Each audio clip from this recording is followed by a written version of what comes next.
So imagine waking up like you just open your eyes. And you have absolutely no idea where you are. Exactly. You are lying in this weird oval-shaped bed. It feels more like a rigid, unforgiving hammock, honestly. Right, not exactly a luxury hotel. No, not at all. And there's this breathing mask strapped tightly to your face, just forcefully pushing air into your lungs. Mm. Plus, you've got these robotic arms aggressively hovering right over you from the ceiling, and you are hooked up to more medical tubes than you can even count. Which is terrifying on its own. Oh, it gets worse because suddenly one of those tubes is, let's just say, very painfully removed from a highly sensitive area. Ouch. Yeah, that is an aggressive wake-up call. Totally. And you're completely alone. The only thing you hear is the mechanical whirring of the room and this relentless, disembodied computer voice demanding over and over, what is 2 plus 2? It's the absolute definition of a hostile awakening, you know? Yeah. You are stripped of all your agency, stripped of comfort, and thrust into this deeply mechanical environment that clearly does not care about your emotional state at all. It only cares about your cognitive function. Right. And you try to answer the computer, but then you realize something even more terrifying. You don't know your own name. Complete blank. Complete blank. You have zero memory of who you are, where you are, or how you got into this freaky room. Wow. And when you finally manage to turn your head and look around this dark, circular room, you discover your only companions. And they aren't exactly talkative. Nope. They are 2 mummified human corpses in beds identical to yours. One male, one female. Just dead. It is such a brutal hook. I mean, the author throws you into the deep end of the pool with weights tied to your ankles right from page 1. He really does. So for those joining us, welcome to today's deep dive. We are looking at excerpts, technical diagrams, and the overall narrative structure of Andy Weir's science fiction novel, Project Hail Mary. Yes, and our mission for this deep dive is actually a very specific one. Right, we're not just geeking out over the math. Exactly. I mean, the source material is overflowing with hard astrophysics and xenobiology, and we will get in some of that, but we want to explore this text purely through a storytelling perspective. We want to unpack how the author uses those hard scientific constraints to weave this masterful narrative of survival. Yeah, survival, first contact, and really just the limits of the human mind. Because the structure of this story is essentially an intricate puzzle box, right? The narrative unfolds on 2 incredibly distinct timelines. The present and the past. Right. You have this terrifying present-day scenario where our protagonist is entirely alone in deep space, just trying to keep himself alive. And then, layered underneath that, you get these jagged, gradual flashbacks. Memories returning from Earth. Exactly. And as a reader or a listener, you're effectively turned into a detective right alongside him. You only know what he knows exactly when he knows it. Which is a brilliant pacing mechanism if you think about it. How so? Well, think about the alternative. If the story had been told strictly chronologically, like starting on Earth, discovering a cosmic threat, spending years building a spaceship, and then finally launching it, would have read like a highly technical engineering manual. Oh, I see. You lose all the mystery. You would totally lose the thriller aspect.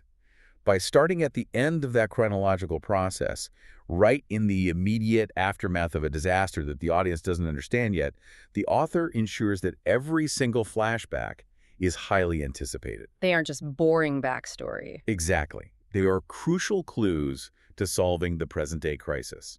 The memories act as narrative currency. That makes total sense. So let's look at that present-day crisis. Our guy wakes up, and the vibe is basically the ultimate high-stakes escape room. The worst escape room ever. Truly. But the very first riddle you have to solve isn't how to unlock the door or defuse a bomb. It's figuring out your own identity. Right. And meanwhile, the ship's computer is feeding him this savory slurry out of toothpaste tubes using those robotic appendages he hilariously dubs the arms of harassment. That slurry sounds so gross, by the way. Disgusting. The entire setup is bizarre. But okay, I need to challenge this whole premise for a second. Go for it. As a storytelling device, isn't starting a story with amnesia an incredibly massive cliche? It definitely is. Right. Like, I feel like we've seen the who am I trope a million times in cheap thrillers. Does it actually work here, or is it just a lazy shortcut? That is a completely fair criticism of the genre. The amnesia trope is very often a lazy plot device used by writers just to hide information artificially. Exactly, just to keep a secret from the reader. But in this text, the amnesia is not arbitrary at all. It's a direct biological symptom of the journey itself. Oh, because of the coma. Yes. Huh. As the source material explains, the protagonist and his two crewmates had to be put into a medically induced coma for an incredibly long interstellar trip. Because space is vastly empty and human lifespans are short. Right. You just age and die before you got anywhere. But it's also about resource management. Like food and water. Exactly. Conscious humans eat food, they drink water, they breathe a ton of oxygen, and they require psychological stimulation so they don't go crazy. Unconscious humans require a fraction of those resources. That makes sense. But wait, why is he the only one who survived? His roommates are mummies. So the author establishes that the only reason our protagonist is currently alive is because he possesses a very specific, incredibly rare genetic marker for coma resistance. A coma resistance gene. Is that a real thing? In the world of the book, yes. The text details how Russian scientists discovered this gene by studying old Soviet isolation experiments. Wow, okay. It allows a rare subset of the human brain to endure long-term suspended animation without suffering total nervous system collapse. The other two crew members didn't have it, or at least theirs failed. Got it. But even with that genetic superpower, his brain still takes a massive beating, right? Exactly. The amnesia is the physical toll of interstellar travel. It grounds the science fiction. You don't just go to sleep for 4 years and wake up refreshed like you had a good nap. Right, your brain is going to be mush. The brain undergoes severe atrophy. So the amnesia serves a dual purpose. It's scientifically justified within the world building, and narratively it forces the exposition to be earned. Earned, not just freely given. I love that. And I really love the methodology of how he actually earns it back, too. Because he doesn't just magically remember things just because the plot suddenly requires him to open a specific door. No, he has to work for it. He does. He has to deduce his own background using the scientific method. There's this great sequence early on where he's looking at a ladder in his room. Oh, the measurement scene. Yeah. He guesses the height of the ceiling and thinks, okay, that's a 10-foot ladder. And then he immediately catches himself. Because why didn't he think in meters? Exactly. Why did his brain default to imperial units? He treats his own mind as an unknown variable in an experiment. It's brilliant. It is. So he runs a test on himself. He asks himself to estimate the distance between Los Angeles and New York. And his gut reaction is what, 3,000 miles? Yes, 3,000 miles, not the equivalent in kilometers. So from that data point, he deduces, okay, I'm probably American or maybe English. Right. And then he does another test to figure out gravity. He literally drops an object, times the fall, and calculates that the gravity in the room is roughly 1.5 times that of Earth. Just doing math in his head. Yeah. He is reverse engineering his own identity and his physical location using basic physics. Which is a perfect example of show don't tell from a character building perspective. Oh, absolutely. Before the protagonist even remembers his own name, the author is telling the listener exactly what kind of person this is. He's a scientist. Right, that's his core identity. When faced with the unknown, his default mechanism is observation, hypothesis, and testing. Yeah. Even when he's just a frail, confused guy wandering around in a bedsheet toga surrounded by the mummified remains of his crew, his absolute superpower is rational deduction. It's his anchor to reality. And eventually, through sheer associative memory triggers, a name finally bubbles up to the surface. He remembers who he is.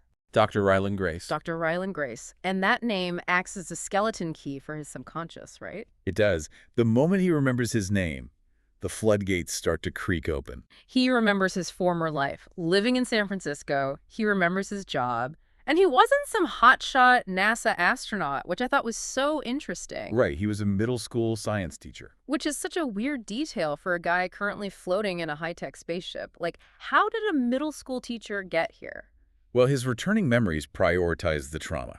He starts remembering the apocalyptic threat that forced him to that weird oval bed in the first place. Okay, yes. Let's get into the threat. So the author transitions us from the microcosm of Grace's personal amnesia to the macrocosm of a planetary crisis. We enter the flashbacks and the inciting incident of the entire narrative. What Grace calls the Petrova problem. Exactly. And from a narrative standpoint, it starts brilliantly small. It doesn't begin with a giant explosion in the sky like Independence Day. No, it begins with an email. An email from a Russian scientist named Dr. Irina Petrova. Right. And she wasn't even looking for a doomsday scenario, was she? Not at all. Dr. Petrova was an astrophysicist studying infrared emissions from distant nebulae. But during her observations, her instruments picked up something highly anomalous in our own solar system. The thin red line. Yes, a very faint but undeniably artificial-looking line emitting infrared light at exactly the 25.984 micron wavelength. It arches straight up from the sun's north pole and angles sharply down toward the planet Venus. Just the visual of a glowing red tether connecting our sun to another planet is incredibly striking. I can see why it freaked everyone out. It's a great image. And Grace remembers his specific role in this unfolding horror. Because of some academic paper he'd written years ago, right? Yeah. A paper about the possibility of non-water-based biology. Because of that, he gets pulled into a highly classified government project. And he remembers being tasked with analyzing samples retrieved from that glowing line near Venus by an automated probe called ArcLight, I think. That's right. And this is where the author really flexes his hard science muscles to build the antagonist of the story. Grace is placed in a makeshift laboratory. Like literally a sealed room pumped full of pure argon gas. Right, so he doesn't chemically contaminate the extraterrestrial sample. He puts these tiny black specks under an electron microscope, expecting to find some unusual form of cosmic dust or maybe a weird chemical reaction.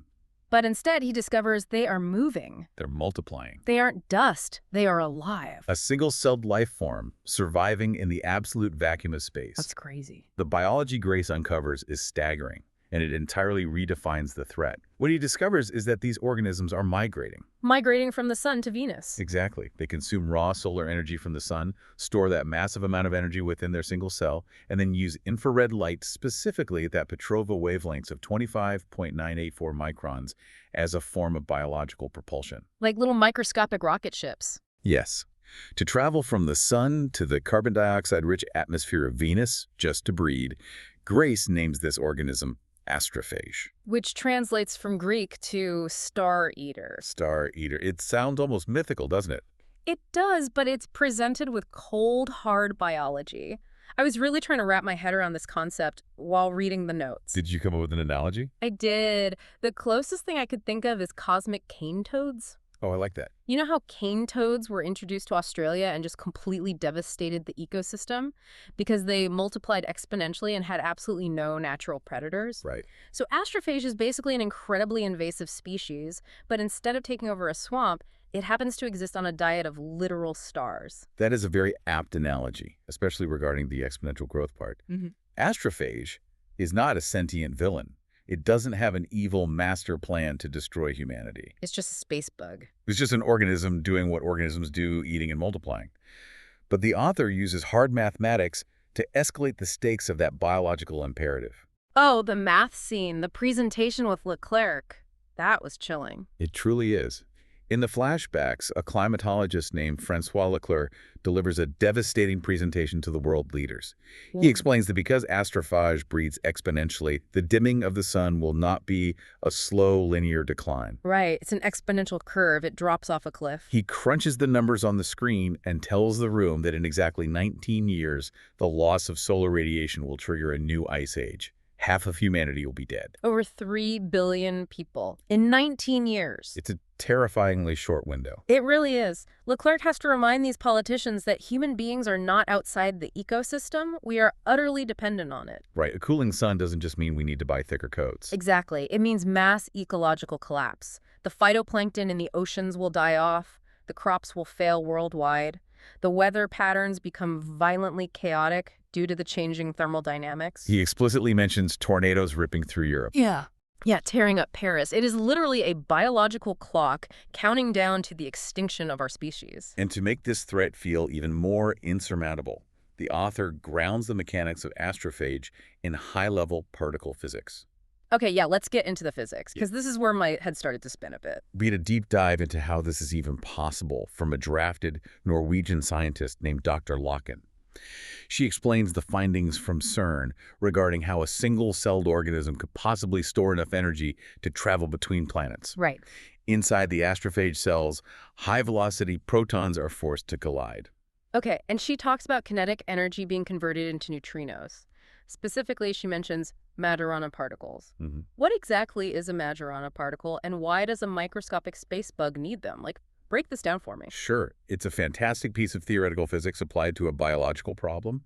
So a Majorana fermion is a particle that is its own antiparticle. Its own antiparticle. Okay. In the standard model of physics, Matter and antimatter annihilate each other upon contact, releasing an enormous amount of pure energy. Like a nuclear bomb on a microscopic scale. Actually, millions of times more efficient than a nuclear bomb. Millions. Wait, seriously? Yes. Nuclear fission, like what happens in a bomb or a reactor, only converts a tiny fraction of its mass into energy.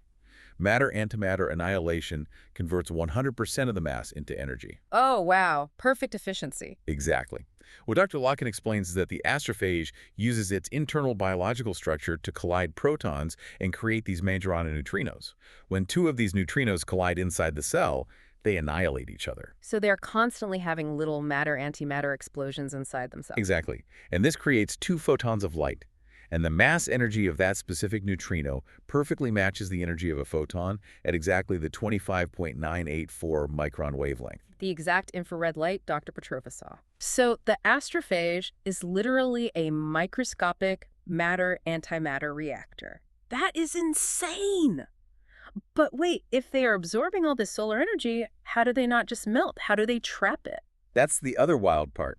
Because the text mentions something called supercross-sectionality, which CERN discovers. I was trying to come up with an analogy for this too. Is it like a black hole? Does it just suck everything in with intense gravity? Not quite gravity. Think of cross-sectionality in particle physics as the probability that a specific particle will interact with another particle. Okay. Normally, a lot of light and radiation would just pass right through a microscopic object, or maybe bounce off it. It's quantum mechanics. Particles can sometimes just tunnel through barriers. Like a ghost walking through a wall. Precisely. But astrophage defies that rule entirely.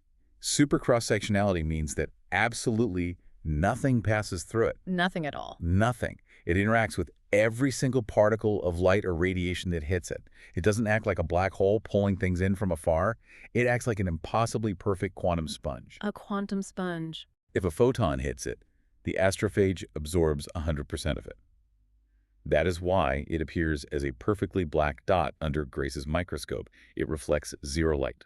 Okay, bringing this back to the storytelling perspective, the author has created the ultimate unstoppable antagonist. It's an incredible threat.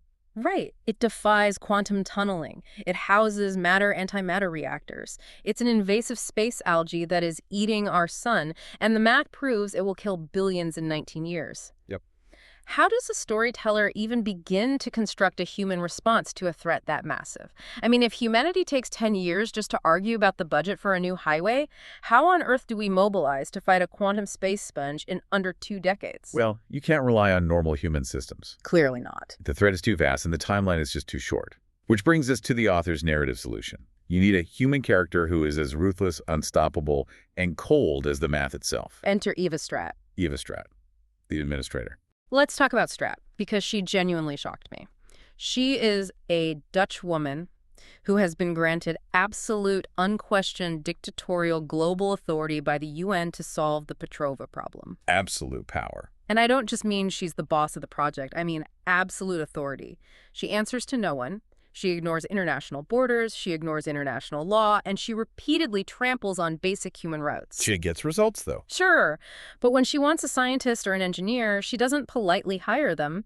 She draft conscripts them against their will. She literally looks Grace in the eye at one point and tells him, "I have all of the authority." It's a great line. So I have to ask you, I kept waiting for her to turn out to be the villain. In almost any other sci-fi story, a government bureaucrat with unchecked power who kidnaps people is the bad guy. Is Eva Strat a monster? That is the exact friction the author wants you to feel as a reader. Strat is incredibly jarring because the narrative completely subverts the evil bureaucrat trope. So she isn't evil. She isn't a villain. She's the ultimate embodiment of utilitarian pragmatism.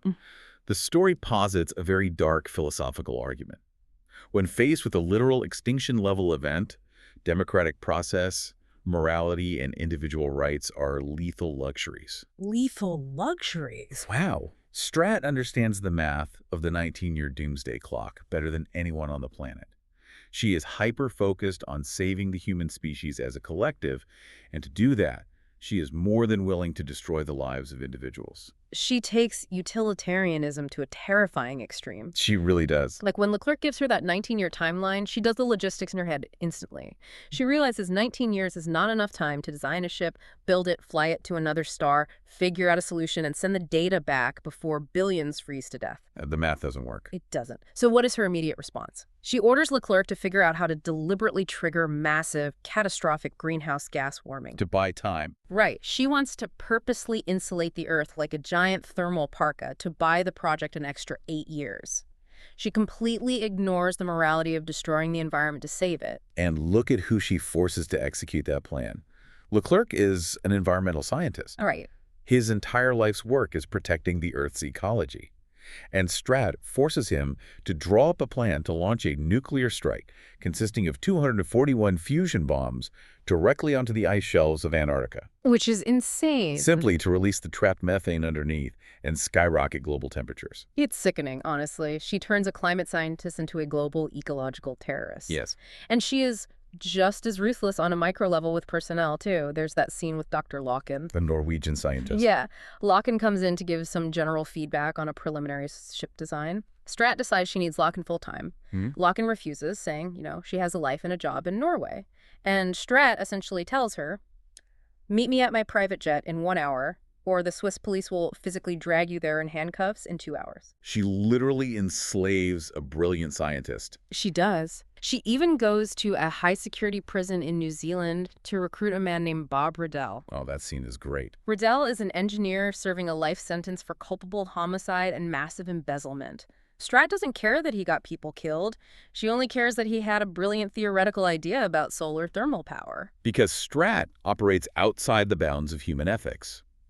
She has to, because the enemy, the astrophage, operates outside the bounds of human ethics. Right, you can't negotiate with it. You cannot negotiate with a single-celled organism. You can only out-engineer it. And this absolute ruthless pragmatism is put to the ultimate test during a critical turning point in the flashbacks. The disaster at Baikonur. Yes. The Baikonur explosion. This scene was incredible. So Grace and Strat are in a command trailer in Kazakhstan, just observing a test. Suddenly, a massive shockwave hits them out of nowhere. It shatters the reinforced windows of their trailer. And they rush outside. They rush outside, and they see that a research center 5 kilometers away has simply vanished. It has been completely vaporized into a crater. And we have to look at the cause of this explosion, because it ties directly back to the physical properties of astrophage we discussed earlier. The matter-antimatter reactor part. Exactly. The author establishes that astrophage isn't just an invasive species.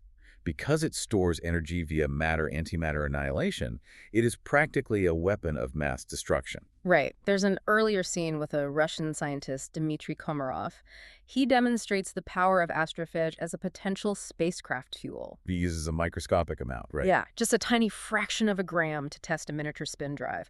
And that tiny amount unleashes Hiroshima-level energy, instantly melting a metric ton of solid metal in 1/10,000th of a second. So at the Baikonur facility, they're working with actual measurable quantities of the stuff. Right. And someone makes a microscopic handling error, and the resulting detonation is apocalyptic. The hubris of playing with literal star matter catches up to them. But the explosion isn't just an action set piece to wake the reader up. It serves a crucial narrative function. It vaporizes the building. And in doing so, it vaporizes the primary and backup science specialists who were trained for the mission, Dr. Dubois and Dr. Shapiro. It's a catastrophic loss of human capital. The launch of the ship is only days away. They have spent years and billions of dollars, and suddenly Earth has no fully trained science specialist to actually perform the research once the ship reaches its destination. This specific disaster is the structural pivot of the entire novel. It's the event that forces Strat to make her most unforgivable utilitarian choice, which we'll definitely analyze shortly. We will get there. But before we explore the psychological fallout of Baikonur, we really have to look at the vessel they're trying to launch. Because in hard science fiction, the spacecraft is never just a vehicle. It's basically a character. The ship itself is practically a primary character. The Hail Mary. We have the technical diagrams and the textual descriptions from the source material, and it is a marvel of storytelling engineering. It really is. It's a massive international effort. And the irony is palpable. The ship is powered by the very thing destroying Earth. They've captured astrophage, bred it in massive containment facilities, and are using its matter-antimatter reactions to achieve interstellar travel. They're literally fighting fire with fire. But the most clever design element, and the one that I think drives so much of the plot and the tension in the present-day timeline, is how the engineers solve the problem of gravity. Right, because in a hard sci-fi setting, you cannot just push a button and turn on artificial gravity plates like they do in Star Trek. Unfortunately not. Spending years in zero gravity during the interstellar trip would cause fatal muscle and bone atrophy for the crew. By the time they arrived at Tau Ceti, their hearts would be too weak to pump blood. They'd just die. They absolutely require a simulated gravity environment to survive. But Eva Stratt, with her ruthless pragmatism, hates complexity. She hates moving parts, because moving parts break in space. Enter Dr. Locken again, the Norwegian scientist Stratt kidnapped. Right. She proposes a beautifully simple, terrifyingly practical solution. How does it work? The ship isn't one solid tube. It physically breaks in half. Wait, it breaks? Yes. The front section, which is the crew compartment, separates from the massive fuel tanks in the back. But they don't fly apart entirely. They remain tethered together by hundreds of meters of ultra-strong advanced Xylon cables. Okay, I'm following. And then the ship's thrusters fire laterally, causing the two halves to spin rapidly around a common center of mass. So it utilizes centripetal force to create artificial gravity. The crew compartment is swung around the center point, pushing the occupants outward against the hull. Exactly. I was trying to visualize this. Is it like the Gravitron ride at a carnival, where it spins and pins you against the wall? The Gravitron uses the same principle of centripetal force, yes. Yeah. But visually and structurally, it's quite different. A gravitron is a single, solid disk spinning on a central axis. The Hail Mary is more like a bola weapon. A bola, like two heavy weights connected by a string. Exactly, spinning through the air. Or imagine taking a bucket of water on a rope and swinging it in a wide circle around your head. The water stays pushed against the bottom of the bucket, right? Right. In the Hail Mary, the crew compartment is the bucket. The tether is the rope. The bottom of the bucket, which becomes the floor the crew walks on, is actually the nose of the ship pointing outward. So they are essentially walking on the ceiling of their own ship, pushed there by the spin. That's right. Lock-in calculates the exact length of the cables and the speed of rotation to create a perfectly tailored 1.5 G environment, which is 50% heavier than Earth gravity, just to ensure their muscles stay strong. Oh, brilliant engineering. But what makes it brilliant storytelling is how the author uses these hard physics constraints as plot devices. Exactly. The physics aren't just world-building trivia you read once and forget. They are active antagonists the character must wrestle with. There is no magic system here. There is only math. And a perfect example of that is the sequence where Grace, in the present timeline, has to do some delicate work. Oh, the centrifuge scene. Yes. He realizes the ship is spinning and acting as a centrifuge. He decides he needs zero gravity to work on this experiment, so he commands the ship to spool the cables back in and rejoin the two halves. Which is fine. It's fine then. But later, when he needs gravity again, he makes a massive, almost fatal error. He commands the ship to spool the cables in while it is still rotating at a high speed. He forgets the law of conservation of angular momentum. He totally forgets. It's the classic ice skater physics. Right. When a spinning ice skater pulls their arms in close to their body, they spin much, much faster. Exactly. Grace pulls the massive fuel tank closer to the crew compartment without firing the counter thrusters to slow the rotation first. As the tether shortens, the ship spins violently faster. The centripetal force multiplies exponentially. And that scene is absolutely brutal to read. He accidentally subjects himself to 6 Gs of force. 6 Gs. Imagine 6 times your own body weight pressing down on your chest. He can't breathe. The skin on his face is physically stretching and tearing. His heart can't pump blood to his brain. He gets tunnel vision, and he violently passes out. It's a hard lesson. He wakes up battered, bruised, and lucky to be alive. The ship's physics are incredibly dangerous if you don't respect them. And we see that same respect for physical constraints in the radiation shielding, too. Oh, right, the shielding. In deep space, cosmic radiation would fry a human crew in weeks. You need shielding. Lead is too heavy to launch. Water is an excellent radiation shield, but water is heavy, too. So what do? So the Hail Mary uses a jacket of water that entirely surrounds the crew compartment.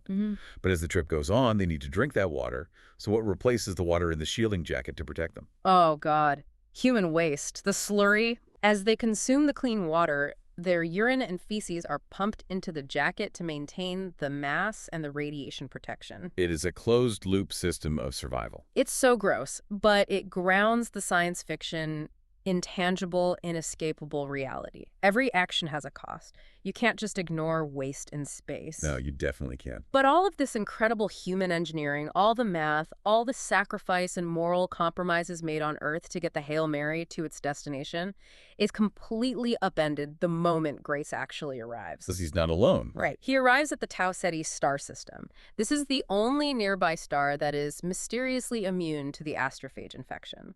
The whole point of the mission is to study Tau Ceti and find out why the astrophage hasn't eaten it, hoping to send that cure back to Earth. Right. Grace uses a modified camera he calls a petrovoscope, which allows him to see the infrared light emitted by astrophage. He looks at the local Tau Ceti Petrova line, the migration path of the astrophage in this system, but as he pans the camera, he notices an anomaly. A blockage. The glowing red line doesn't just fade out, it is abruptly cut off, like someone took a giant knife and sliced the beam of light. He zooms in on the blockage and he realizes it is a massive, blocky, triangle-shaped vessel. Which he dubs the Blip A. It is the ultimate science fiction moment, a first contact scenario. Yeah. But what is so deeply fascinating from a storytelling perspective is how profoundly un-Hollywood this entire sequence is. It's very grounded. There are no laser blasts, there are no dramatic speeches to the alien leader, there are just two ships floating in the void. How do they say hello? Math. Yes. Grace calculates his thrust. He flashes his astrophage spin drive for exactly 1 second. This tiny burst of energy moves his massive ship exactly 8 centimeters per second. It is a deliberate, mathematical, non-threatening gesture. And the alien ship observes this, processes it, and then mimics the exact same thrust pattern. They move their ship to match his speed. And then the alien ship launches a physical object across the void. A hollow cylinder made of an impossibly strong, unknown alien material that Grace calls xenonite. It's a care package. Yeah, and the alien ship delivers it at a relative velocity of exactly 8.6 centimeters per second, so it gently bumps into Grace's hull. They aren't saying hello with words. They're establishing a baseline of shared physics. Which is the perfect introduction for the character who becomes the emotional core of the novel. The alien, Rocky. Let's talk about Rocky because his biology is just mind-blowing. Grace brings the xenonite cylinder aboard, analyzes it, and eventually establishes a physical tunnel connecting the two ships so they can meet face-to-face, with a clear xenonite barrier between them, of course. For safety. Right. Grace describes this Iridian alien as looking roughly like a 5-legged spider with a thick, rock-like carapace. Hence the name, Rocky. Exactly. Rocky's home planet, Arid, has an incredibly extreme environment. He lives in a pitch-black atmosphere composed entirely of ammonia gas, sitting at 210 degrees Celsius under 29 atmospheres of crushing pressure. It's basically hell. Yeah. Because his atmosphere is so thick, light does not penetrate it. Therefore, Rocky's species never evolved eyes. He is entirely biologically blind. He sees his environment through an incredibly sophisticated system of echolocation. Which presents the author with a massive narrative hurdle. How so?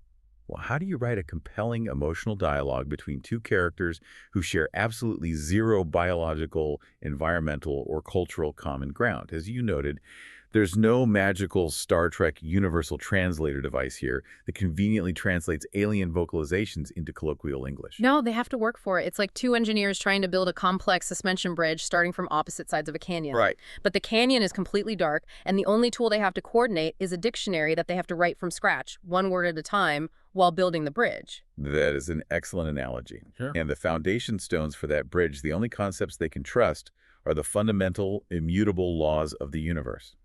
The author forces them to communicate by establishing shared physical constants. The meticulousness of this process is gripping. Grace sets up a mechanical clock with a ticking second hand. He points to it. Rocky, feeling the vibrations of the ticks through the hull, uses his advanced material fabrication skills to instantly build a clock of his own that matches the exact interval. Just like that, they have a shared concept of time. They have defined the second. From there, they move to matter.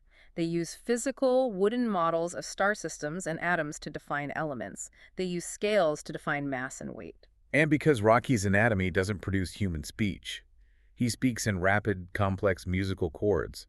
Grace has to rely on technology to bridge the audio gap. Oh, the spreadsheet. Yes. He literally sets up a Microsoft Excel spreadsheet on his laptop using a microphone to map the specific frequencies of Rocky's musical chords to their corresponding English words once they establish a meaning. Science is their language. It isn't a quick montage in a movie. It is a painstaking process that takes weeks of them sleeping in the tunnel next to each other, constantly pointing and testing. But because the author makes you sit through that hard work, it is so incredibly rewarding when they finally have enough vocabulary to actually converse about their missions. It's a profound celebration of the scientific method as a universal unifying force. However, as they finally manage to share their histories and the reasons they're both at Tau Ceti, a terrible tragedy is revealed. Rocky wasn't supposed to be alone. Right, the Blip A is massive. He had a crew of 22 Iridians, but his entire crew died during the journey. Rocky explains that they contracted a mysterious illness where their cells just systematically broke down and died, one by one. And Grace looks at the symptoms, looks at the environment of space, and deduces almost immediately that it wasn't an infection, it was radiation sickness.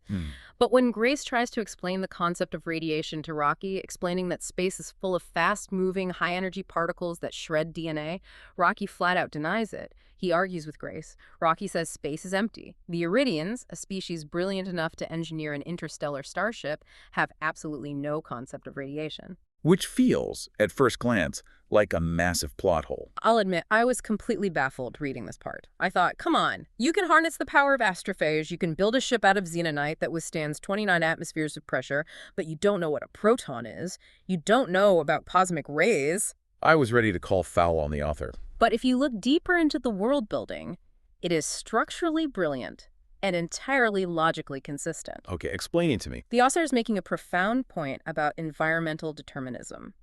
A species' technological progression is entirely dictated by the specific environment they evolve in. Arid, Rocky's homeworld, has a massive, incredibly strong magnetic field that extends far out into space, acting as an impenetrable shield against all cosmic radiation. Oh, so it just bounces off. Furthermore, their atmosphere is so thick that no light penetrates it. Because Iridians never experienced radiation and never could see the stars, they never had a reason to look for it. They never evolved sensors to detect it, and their physics never accounted for it. It is a total, species-wide blind spot dictated by their planetary cradle. That blew my mind, just like how relativity and time dilation are blind spots for them. Exactly. Because they couldn't see the stars, they didn't develop orbital astrophysics the way humans did. When they built their ship to travel to Tau Ceti, they packed way too much fuel and food because they calculated the trip based on linear time. They didn't know that approaching the speed of light would cause time dilation, making the trip significantly shorter from their perspective. What is overwhelmingly obvious to human science, radiation, relativity, the speed of light, is completely invisible to Iridian science. And conversely, what is obvious to Iridians, like advanced material science capable of surviving crushing atmospheric pressure, allowing them to instantly forge complex machinery out of xenonite, is practically magic to human engineers. This complementary dynamic makes their partnership not just a fun buddy comedy and space trope. It is structurally essential to the narrative. Grace needs Rocky's brilliant engineering and advanced materials to physically fix the damage to the Hail Mary, and Rocky desperately needs Grace's understanding of astrophysics and radiation to survive the journey and understand the astrophage. They are two halves of a complete survival mechanism. Neither species could solve the problem alone. It is synergy in the absolute purest sense. And as Grace and Rocky bond, sharing this beautiful, profound friendship across an unimaginable species barrier, they worked tirelessly to find the organism at Tau Ceti that eats astrophage. They are doing the work of heroes. But just as Grace is cementing his status as the savior of two worlds, his returning memories start to reveal a very dark, deeply unsettling truth about his own character. Yes, the narrative brings us to the ultimate betrayal and the painful path to true redemption. Up until this point in the book, the reader assumes Grace is the classic, noble astronaut hero. Sure, he's a bit nerdy, he's a middle school teacher, but he's brave. He's out here in the void, risking his life, suffering 6 Gs of acceleration, doing dangerous spacewalks to save humanity. He's the guy who stepped up. Right. But then the final, suppressed memory from Earth finally surfaces. The aftermath of the Baikonur explosion. The explosion that vaporized the science crew. Right. Earth is left without a trained science specialist, and the launch window is closing. Strat comes to Grace in his quarters. She tells him that because he understands the astrophage better than anyone left alive, and because he possesses the rare coma resistance gene, he is going on the Hail Mary. He has to take the empty seat. And Grace, he refuses. He doesn't just politely decline, he completely breaks down. He cries. He physically backs away from her, begging for his life. He screams that he doesn't want to die. He points out that it is a suicide mission. They only have enough fuel for a one-way trip. He outright refuses to save humanity if it costs him his own life. It's a shocking moment. It is. And Strat, acting as the ultimate chilling embodiment of her ruthless pragmatism, performs a complete character assassination on him. She looks him dead in the eye and calls him a coward. She dissects his entire psychology. She really does. She tells him that he abandoned his promising academic career to hide in a middle school classroom because he is fundamentally terrified of taking risks, terrified of peer review, and terrified of heartbreak. She strips away every illusion he has about himself. And then she physically attacks him. She has her guards forcibly sedate him. She locks him up in a padded cell, completely isolating him from the rest of the crew. She keeps him drugged, and she launches him onto the Hail Mary absolutely against his will. The text reveals that Strat explicitly relied on the amnesia caused by the coma. Which is so messed up. She knew his brain would wipe his recent memories. She bet the fate of the entire human race on the gamble that when Grace woke up in space with no memory of his cowardice or his kidnapping, his fundamental scientific curiosity and his innate baseline goodness would take over. She banked on the amnesia, wiping away his resentment so he would do the job. It is a staggering, horrifying violation of bodily autonomy and human rights. Strat steals his life to save the world. But I want to pose the question back to you. As a reader who has spent hours rooting for Grace, does this revelation ruin him as a hero for you? Finding out that he had to be dragged, kicking and screaming, crying like a child, to save the world. I'm not gonna lie, when I first read that scene, I was furious. I felt completely betrayed. I hated him for a second, and I felt like the author had tricked me. Totally understandable. But after sitting with it, I realized the opposite is true. It doesn't ruin him, it elevates him. Perfect heroes who are always fearless, who always make the noble, self-sacrificing choice without hesitation, they are boring. They don't have anywhere to grow. Exactly. Grace's cowardice makes him profoundly, intensely human. If a government agent came to my house today and told me I had to get into a spaceship, fly to another star, and die alone to save the world, I would be terrified too. I would probably cry too. Exactly. The fear is the most rational response possible. But from a storytelling architecture perspective, revealing this cowardice at the end of the flashback timeline creates a massive invisible character arc that the reader has already witnessed. Right. Think about the Ryland Grace we see in the present-day timeline at Tau Ceti. Think about the actions he has taken before he remembers his cowardice. He is risking his life daily. He willingly subjects himself to those crushing 6Gs. Later in the book, he does a high-risk, terrifying extravehicular spacewalk, dangling from a tether in the upper atmosphere of a gas giant called Adrian, just to deploy a collection chain and gather the alien predator that eats astrophage. He puts himself in mortal danger repeatedly, acting entirely selflessly to save Rocky's life and to save Earth. The amnesia wasn't just a physical toll of the journey, and it wasn't just Strat's tool of control. It acted as an enforced ego death. An ego death, I like that. The memory wipe allowed Grace to shed the paralyzing fear and the deep-seated insecurities that defined his life on Earth. Stripped of his baggage, reduced to pure scientific inquiry and the immediate necessity of survival, he becomes the hero that Strat violently forced him to be. He earns his redemption in the present before he even remembers his sins from the past. That is such a powerful narrative framework. He bridges the gap between the coward he was and the savior he needs to be, simply by putting his head down and solving the problem directly in front of him, one scientific deduction at a time.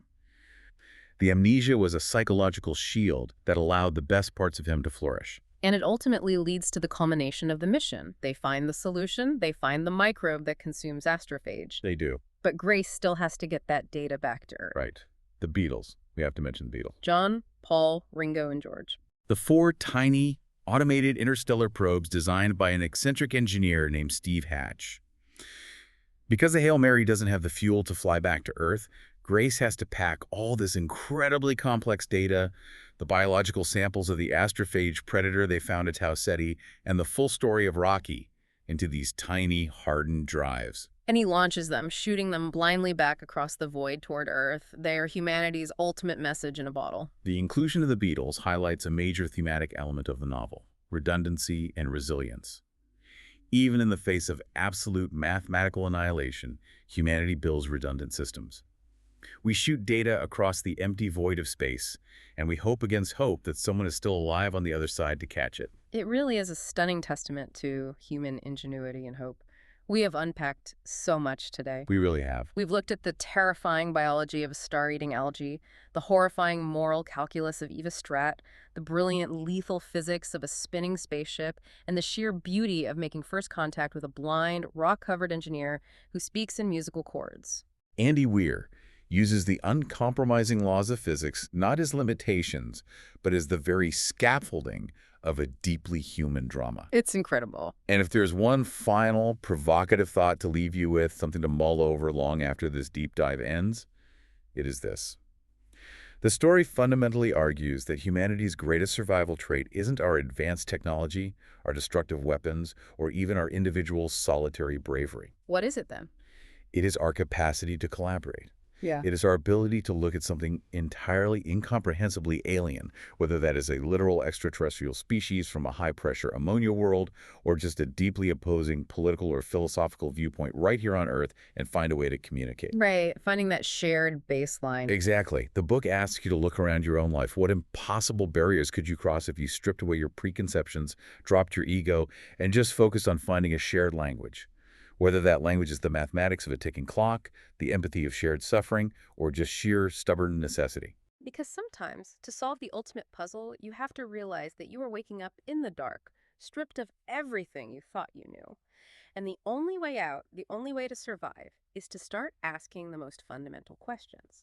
Keep your curiosity alive, keep looking for shared constants, and thank you for joining us on this deep dive.